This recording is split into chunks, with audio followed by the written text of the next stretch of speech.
بسم اللہ الرحمن الرحیم۔ السلام علیکم ورحمۃ اللہ وبرکاتہ۔ حضرت مولانا محمد یوسف کاندھلوی صاحب رحمۃ اللہ علیہ کے فرمائے ہوئے 6 نمبروں میں سے چھٹے نمبر دعوت و تبلیغ کے مذاکرے کا پہلا حصہ آپ تک پہنچانے کی سعادت حاصل کر رہے ہیں، جو کہ حضرت جی مولانا سعد صاحب دامت برکاتہم نے کئی سال پہلے پڑھ کر سنائے تھے۔ اس مذاکرے کو لائک اور شیئر کرنا مت بھولیے اور اپنی آراء سے ہمیں ضرور آگاہ کیجیے۔ جزاکم اللہ الخیر۔ دعوت و تبلیغ کا مفہوم اپنے یقین اور عمل کو درست کرنے اور سارے انسانوں کو صحیح یقین پر لانے کے لیے حضور پاک صلی اللہ علیہ وآلہ وسلم کے طریقہ محنت کو سارے عالم میں زندہ کرنے کی کوشش کرنا۔ دعوت و تبلیغ سے کیا چاہا جا رہا ہے؟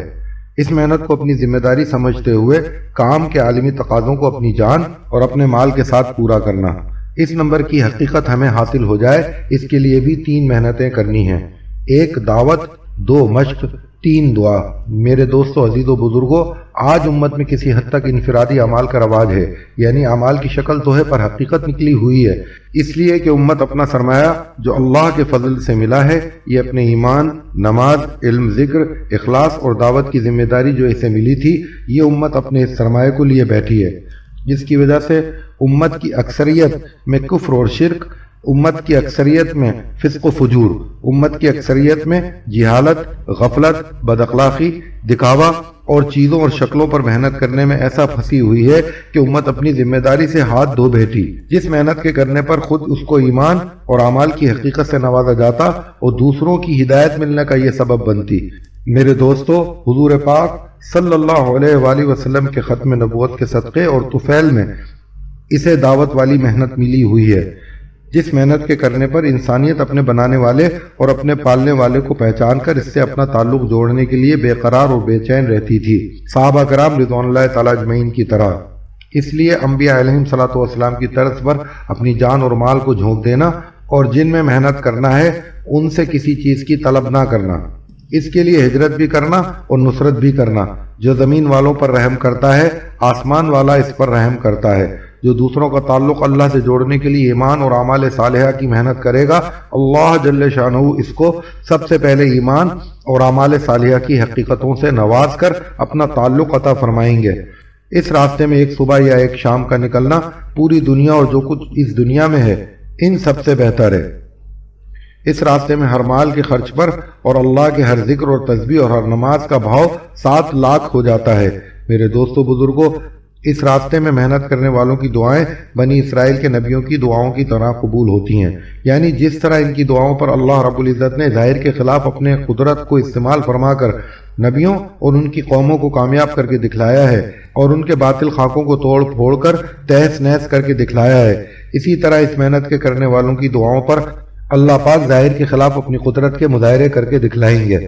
جب عالمی بنیاد پر محنت کی جائے گی تو تمام عالم کے انسانوں کے دلوں میں اس محنت کے اثر سے تبدیلیاں لائیں گے۔ اس دعوت و تبلیغ کی حقیقت کو حاصل کرنے کے لیے بھی 3 محنتیں کرنا پڑیں گی۔ پہلا کام دعوت کے ذریعے امت کے ایک ایک فرد کو اس محنت کے کرنے کے لیے آمادہ کرنا ہے۔ ہر امتی کو اس کی ذمہ داری سمجھانی ہے اور اللہ کی قدرت دعوت کے ساتھ کس طرح ہو جاتی ہے۔ اس کے لیے انبیاء علیہم صلاۃ والسلام اور صحابہ کرام رضوان اللہ تعالیٰ اجمعین کے ساتھ جو ظاہر کے خلاف اللہ کی قدرت جو مشاہدے میں آئی ہے ان واقعات کو سنانا۔ دوسرا کام مشق، خود اپنے آپ کو قربانی کی شکلوں یعنی ہجرت اور نصرت والے اعمال دعوت میں لگانا ہے۔ صحابہ کرام ہر حال میں نکلے ہیں اس ذمہ داری کو پورا کرنے، نکاح کے وقت، رخصتی کے وقت، ولادت کے موقع پر، وفات کے موقع پر، سردی میں، گرمی میں، بھوک میں، فاقے میں، صحت میں، بیماری میں، قوت میں، کمزوری میں اور جوانی میں، بڑھاپے میں، یعنی ہر تقاضے پر ان کے ساتھ حالات کیسے بھی ہوں پر پوری ذمہ داری کے ساتھ اس محنت کو کرتے تھے۔ اس کی ہمیں بھی مشق کرنی ہے صحابہ کی طرز پر۔ اس کے ساتھ تیسرا کام جو اس ساری محنت کی جان ہے یعنی دعا۔ تیسرا کام دعا، اللہ پاک سے رو رو کر اس عالی محنت کو عالم میں کرنے کے لیے اپنے آپ کو قبول کروانا۔ میرے دوستو بزرگوں، ان چیزوں سے مناسبت پیدا کرنے کے لیے ہر شخص سے، خواہ وہ کسی بھی شعبے سے تعلق رکھتا ہو، 4 ماہ کا مطالبہ کیا جائے۔ اپنے مشاغل، ساز و سامان اور گھر بار سے نکل کر ان چیزوں کی دعوت دیتے ہوئے اور خود اپنے اوپر محنت کرتے ہوئے ملک بملک، قوم بقوم، قریہ بقریہ پھریں گے۔ حضور پاک صلی اللہ علیہ وآلہ وسلم نے ہر امتی کو مسجد والا بنایا تھا مسجد کے کچھ مخصوص اعمال دیے تھے۔ ان اعمال سے مسلمانوں کی زندگی میں اطمینان تھا۔ مسجد میں اللہ کی بڑائی کی، ایمان کی، آخرت کی باتیں ہوتی تھیں۔ اعمال سے زندگی بننے کی باتیں ہوتی تھیں۔ اعمال کے ٹھیک کرنے کے لیے تعلیمیں ہوتی تھیں۔ ایمان اور اعمال صالح کی دعوت کے لیے ملکوں اور علاقوں میں جانے کی تشکیلیں ہوتی تھیں۔ یہاں تعاون، ایثار اور ہمدردیوں کے اعمال ہوتے تھے۔ آج ہم دھوکے میں پڑ گئے کہ ہمارے پیسے سے مسجد چلتی ہے۔ مسجد اعمال سے خالی ہو گئی اور چیزوں سے بھر گئی۔ آپ صلی اللہ علیہ وآلہ وسلم نے مسجد کو بازار والوں کے تابع نہیں کیا۔ حضور اکرم صلی اللہ علیہ وآلہ وسلم کی مسجد میں نہ بجلی تھی، نہ پانی تھا، نہ غسل خانے۔ خرچ کی کوئی شکل نہ تھی۔ مسجد میں آدمی آ کر داعی بنتا تھا، معلم بنتا تھا، ذاکر بنتا تھا، نمازی بنتا تھا، مطیع بنتا تھا، متقی بنتا تھا، زاہد اور خلیق بنتا تھا، باہر جا کر ٹھیک زندگی گزارتا تھا۔ مسجد بازار والوں کو چلاتی تھی۔ ان 4 ماہ میں ہر جگہ جا کر مسجدوں میں ہر امتی کو لانے کی محنت کریں۔ مسجد والے اعمال کو سیکھتے ہوئے دوسروں کو یہ محنت سیکھنے کے لیے 3 چلوں کے واسطے آمادہ کریں۔ آپ حضرات 3 چلوں کی دعوت خوب جم کر دیں۔ اس میں بالکل نہ گھبرائیں، اس کے بغیر زندگیوں کے رخ نہ بدلیں گے۔ جن احباب نے خود ابھی 3 چلے نہ دیے ہوں وہ بھی اس نیت سے خوب جم کر دعوت دیں کہ اللہ پاک اس کے لیے ہمیں قبول فرما لے۔ جب محلوں کی مسجد میں ہفتوں کے 2 گشتوں کے ذریعے فی گھر ایک آدمی 3 چلوں کے لیے آواز لگ رہی ہوگی، تعلیموں اور تسبیحات پر احباب جڑ رہے ہوں گے، ہر مسجد سے 3 دن کی جماعتیں نکالنے کی کوشش ہو رہی ہوگی، تو شب جمعہ کا اجتماع صحیح نہج پر ہوگا اور کام کے بڑھنے کی شکلیں بنیں گی۔ جمعرات کو عصر کے وقت سے محلے کی مسجد کے احباب اپنی اپنی جماعتوں کی شکلوں میں بستر و کھانا ساتھ لے کر اجتماع کی جگہ پر پہنچیں۔ مشورے سے ایسے ساتھی سے عمومی بات کرائی جائے جو محنت کے میدان میں ہو اور جن کی طبیعت پر کام کے تقاضے غالب ہوں۔ بہت ہی فکر و اہتمام سے تشکیلیں کی جائیں۔ اگر اوقات اصول نہ ہوں تو رات کو بھی محنت کی جائے، رو رو کر مانگا جائے، صبح کو پھر جماعتوں کی تشکیل کریں، ہدایت دے کر جماعتیں روانہ کی جائیں۔ 3 دن کی محلوں سے تیار ہو کر آئی جماعتوں کے نکلنے کا رخ پڑنا چاہیے۔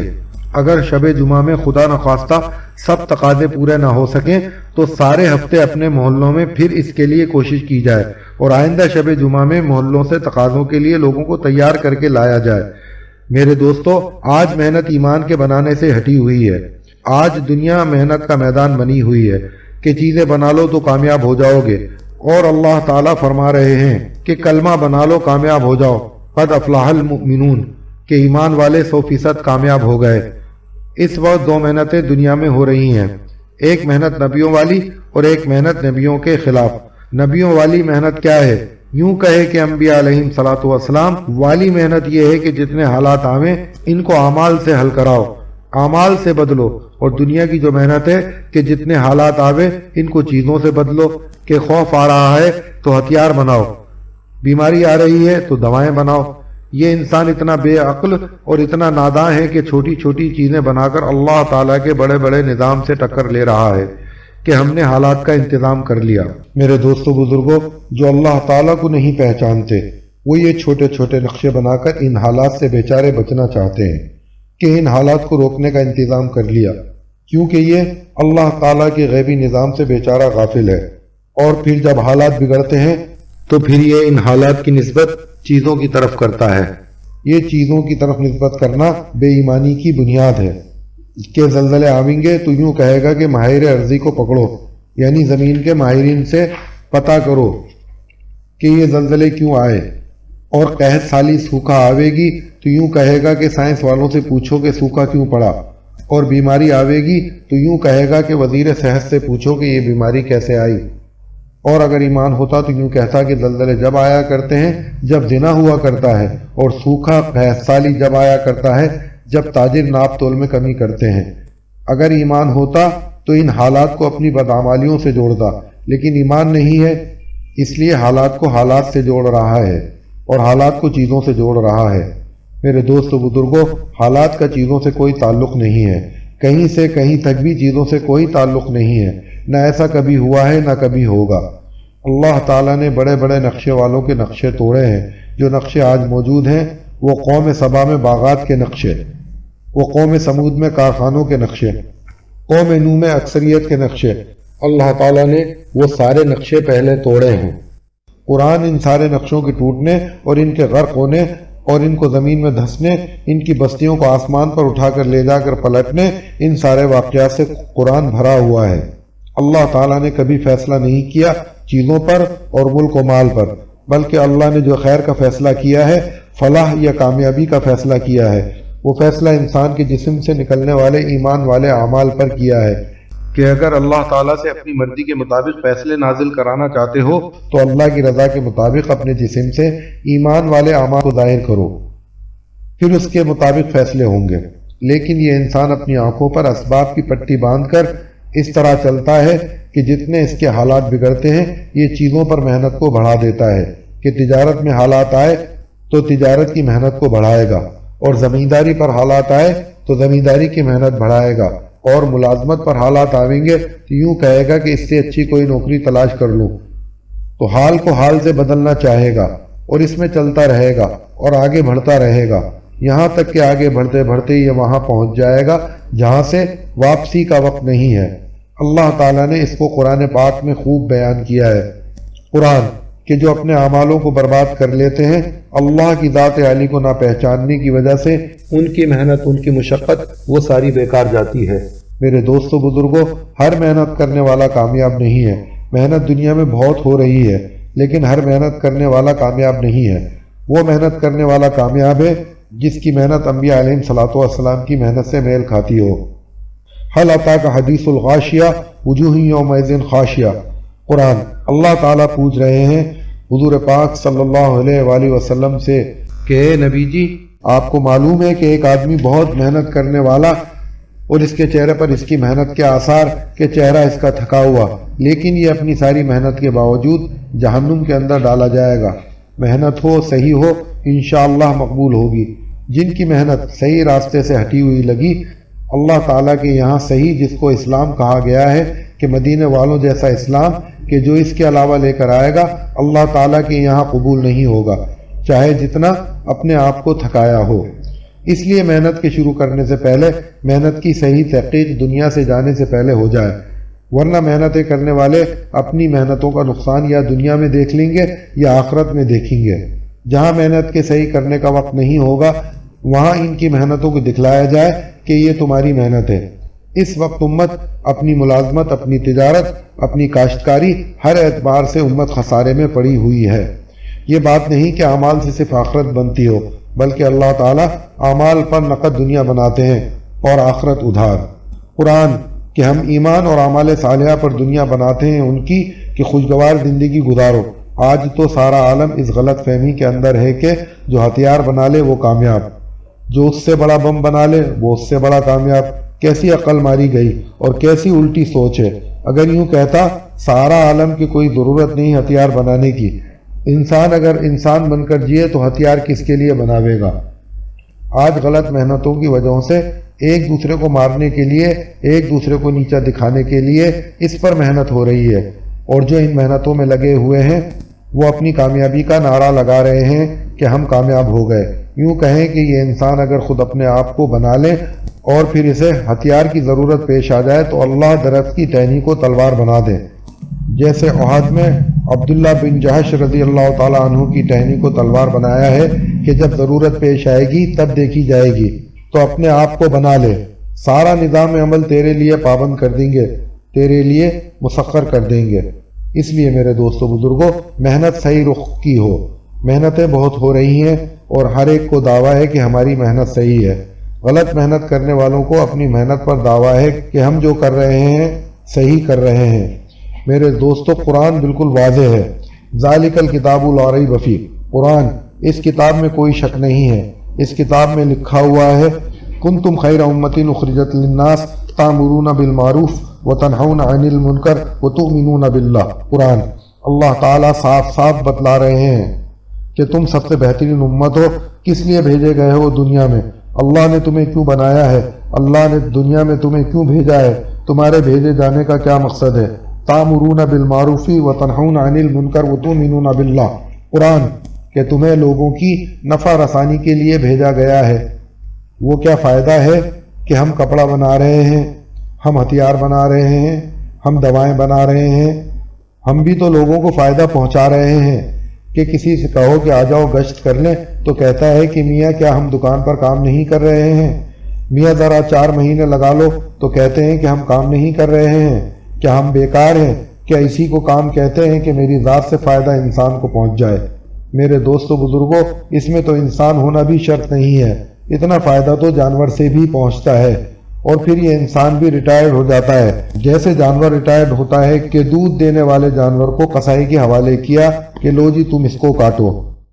میرے دوستو بزرگوں، جب انسان بھی یہ سمجھ لیتا ہے کہ میری ذات سے جس کو جو فائدہ پہنچ رہا ہے میں اسی کے لیے پیدا کیا گیا تھا، خدا کی قسم ایسے انسان بھی جب ان کی ذات سے دوسروں کو فائدہ پہنچنا ختم ہو جاتا ہے یہ بھی غیروں کے اسی طرح حوالے ہو جاتے ہیں، پھر یہ ضائع ہوتے ہیں۔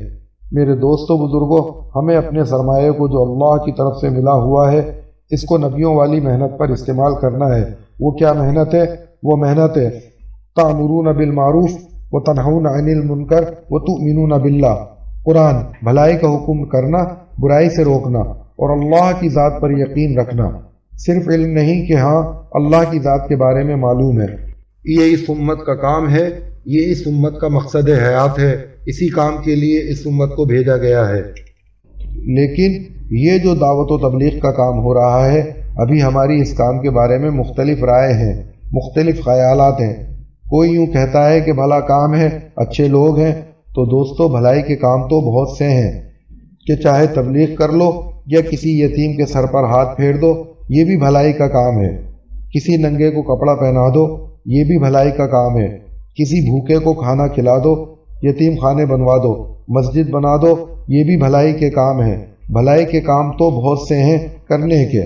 میرے دوستو بزرگوں، جس طرح ایک امتی بحیثیت کلمہ لا الہ الا اللہ کے اقرار کرنے اور اپنے آپ کو اللہ کا بندہ کہنے اور اپنے آپ کو حضور اکرم صلی اللہ علیہ وآلہ وسلم کا امتی کہنے کے اعتبار سے جس طرح یہ ہے، یوں کہیں کہ اس کے ذمے نبوت والا کام ہے، صرف اتنا کہہ دینا کہ میاں یہ چند لوگوں کے کرنے کا کام ہے یا کسی جماعت کا کام ہے جس نے کلمہ لا الہ الا اللہ کہا ہے، اس کے ذمے دعوت اللہ کی محنت ہے، اللہ کے بندوں کو اللہ کی ذات کی طرف بلانا، اللہ کی ذات کا تعارف کرانا، بحیثیت بندہ ہونے اور بحیثیت امتی ہونے کے اس کے ذمے دعوت اللہ کی یہ محنت ہے۔ یہ مولانا الیاس صاحب رحمۃ اللہ علیہ کا کام نہیں ہے، یہ نبوت والا کام ہے جو قیامت تک کرنے کے لیے اس امت کو دیا گیا ہے۔ یہ کنتم خیر امت اخرجت للناس نبی سے نہیں کہا جا رہا ہے، بلکہ یہ اس امت سے کہا جا رہا ہے، امت موجودہ سے، کہ یہ تمہارا کام ہے تمام انبیاء علیہم صلاۃ والسلام کی محنت کا خلاصہ کہ تمام اللہ کے بندوں کو اللہ کی ذات سے جوڑنا۔ میرے دوستو بزرگوں، جتنا خدا کا نظام پھیلا ہوا ہے زمین اور آسمان کے درمیان، اس سب سے فائدہ اٹھانے کا راستہ ہی دعوت والی محنت ہے۔ اگر ایک انسان اللہ کے غیبی خزانے سے بارش کا طالب ہے تو بارش، اگر صحت کا طالب ہے تو صحت، اگر امن کا طالب ہے تو امن، جو کچھ چاہے گا اللہ کے خزانوں سے، وہ دعوت کی محنت کے بغیر خدا کے خزانوں سے فائدہ اٹھا ہی نہیں سکتا۔ اس لیے کہ انبیاء علیہم صلاۃ والسلام کو اللہ تعالیٰ نے اپنے خزانے دکھائے ہیں اور جناب رسول پاک صلی اللہ علیہ وآلہ وسلم کو اپنے سارے خزانوں کی سیر کرائی ہے اور یہ کہہ دیا کہ جو ان خزانوں سے فائدہ اٹھانا چاہے تو یہ راستے اختیار کرے۔ ایک راستہ ہے اللہ تعالیٰ کے خزانوں سے کائنات کے ذریعے فائدہ حاصل کرنے کا، اور ایک راستہ ہے اللہ کے خزانوں سے حضور پاک صلی اللہ علیہ وآلہ وسلم کے ذریعے سے فائدہ حاصل کرنے کا۔ محمد صلی اللہ علیہ وآلہ وسلم کے ذریعے سے فائدہ حاصل کرنے کا راستہ دعوت ہے، اور اس کے علاوہ جتنے راستے ہیں وہ سارے کے سارے وہ عام ہے، اس میں تو مسلمان ہونا بھی شرط نہیں ہے۔ اللہ کے خزانوں سے امت دعوت کی محنت کو چھوڑ کر فائدہ نہیں اٹھا سکتی، کیونکہ اللہ تعالیٰ نے اپنے خزانے نبیوں پر کھولے ہوئے ہیں، اور وہ اللہ تعالیٰ کی طرف سے اللہ کے خزانوں کے وعدے لے کر آتے ہیں۔ اللہ نے جو کچھ بنایا ہے یہ صرف انسان کے لیے بنایا ہے، جو کچھ یہاں بنایا ہے یہاں اور جو کچھ آخرت میں بنایا ہے وہاں، یہ سب کچھ ان کے لیے ہے جو 4 کام کریں۔ قرآن یوں کہتا ہے کہ جو 4 کام کرے وہ خسارے سے نکلے گا۔ 4 کام دیکھو، 4 کام عرض کروں گا، 2 کام نہیں بلکہ 4 کام ہیں، اس کو اچھی طرح گنو انگلیوں پر، پھر آج سے یہ طے کرو کہ یہ 4 کام کرنے ہیں۔ 1 ایمان، یہ شرط ہے کہ بغیر ایمان کے ساری محنتیں بیکار ہیں۔ 2 اعمال صالحہ کے بغیر اعمال صالحہ کے کامیابی کا کوئی راستہ نہیں ہے۔ 3 تواصی بالحق، 4 تواصی بالصبر۔ یہ کام ہے۔ ایمان تو ہم نے سن لیا، پر ایمان سننے کے لیے نہیں ہے، سیکھنے کے لیے ہے، کیونکہ صحابہ کرام فرماتے ہیں تعلمنا الایمان، ہم نے ایمان کو سیکھا ہے۔ یہ ایمان نہیں ہے کہ آپ یہاں سن رہے ہیں اور ہم سنا رہے ہیں، اسے ایمان نہیں کہتے۔ ایک غیر ایمان والا ایمان پر تقریر کر سکتا ہے، یہ کوئی مشکل نہیں ہے، لکھ کر دے دو تب پر بھی اور سکھلا دو تب پر بھی، وہ ایمان پر تقریر کر لے گا، اس کو ایمان نہیں کہتے، بلکہ ایمان تو ایک محنت کا نام ہے۔ ایمان اور اعمال صالحہ دو چیزیں یہ، اور دو چیزیں تواصوا بالحق اور تواصوا بالصبر۔ تواصی اور تواصی بالصبر، امت اس کو بھولے ہوئے ہے۔ یہ امت بن نہیں سکتی اور کسی لائن میں کامیاب ہو نہیں سکتی، نہ دنیا کے اعتبار سے نہ آخرت کے اعتبار سے، نہ دنیا کے خسارے سے نکلے گی نہ آخرت کے خسارے سے نکلے گی جب تک 4 کام برابر نہ کرے۔ 1 ایمان، 2 اعمال صالحہ، 3 تواصوا بالحق، 4 تواصوا بالصبر۔ یہ تواصوا بالحق اور تواصوا بالصبر کیا ہے، اس کو سمجھنا ہے۔ جس کسی نے ایک مرتبہ بھی لا الہ الا اللہ کہا ہے اور اللہ کی ذات پر یقین رکھتا ہے، اللہ کو اللہ سمجھتا ہے، اس کو پیدا کرنے والا، اس کو بنانے والا، مارنے والا، جلانے والا، قیامت میں دوبارہ اٹھانے والا سمجھتا ہے، اس کے ذمہ ہے کہ ایک ایک امتی کو ایمان کی دعوت دے۔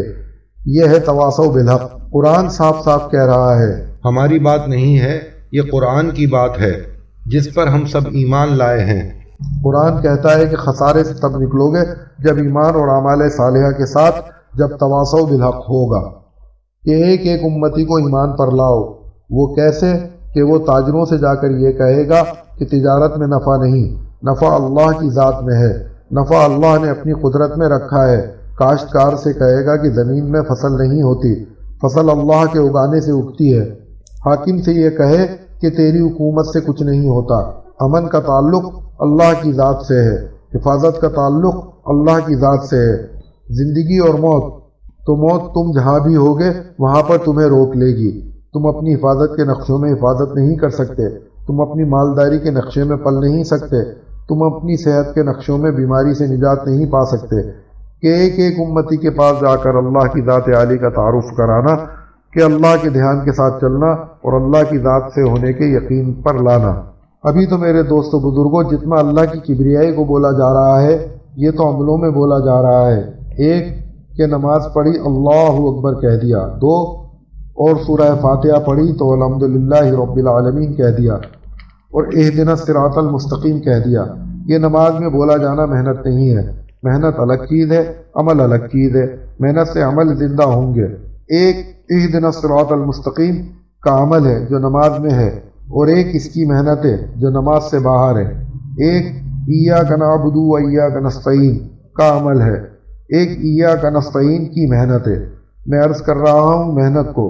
ایمان اور اعمال صالحہ، تواصوا بالحق اور تواصوا بالصبر، یہ محنت ہے کہ ایک ایک امتی کو اللہ سے ہونے کے یقین پر لانا۔ ایمان کو لکھ کر بھیج دینا محنت نہیں ہے، تقریر کر دینا کوئی محنت نہیں ہے، کہ میں تو امت کی ہدایت کی روز دعا تو کرتا ہی ہوں، یہ کوئی محنت نہیں ہے۔ پھر محنت کیا ہے؟